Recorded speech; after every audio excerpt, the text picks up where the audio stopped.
學校由一群多元知識分子組成，雖然不及商界複雜，但仍然有一定程度的人事複雜關係要處理。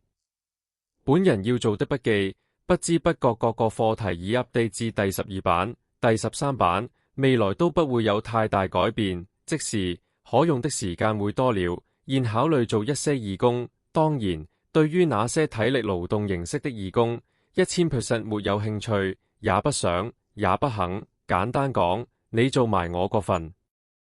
另一類義工是探訪老人院、兒童院、監獄等，都5000% 沒有興趣。我當然是想做老本行，係教育。雖然我出身物理 physics， 而在物理教育層面也累積相當強大、超強大、無可抵擋、好勁、十分勁、超勁的經驗。每年公開試，在不同學校之中的表現都是全校之冠。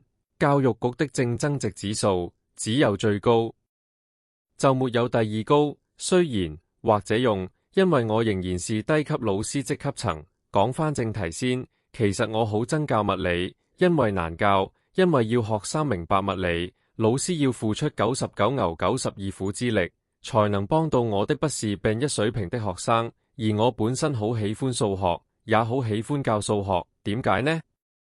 因為容易教，輕鬆，涉及的邏輯無物理咁複雜，再者要求要教的內容又無物理咁廣和深，但堂數又多可使用。其實我都曾經教過高中數學的，但這10幾年都無機會再教高中數了，因為物理堂都爆了，又或者學校只安排我教中3數學。確實，我覺得未能滿足到我自己的開心教學指數，但基於學校行政方面都已無教數學，或者不敢教高中數學。什麼原因呢？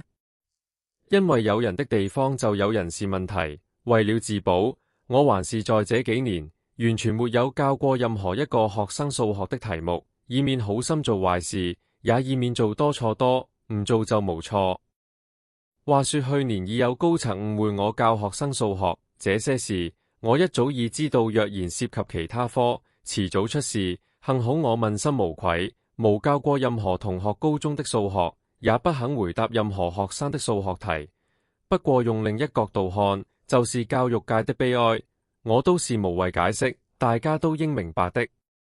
為了條片不要太長，還是下一集再講。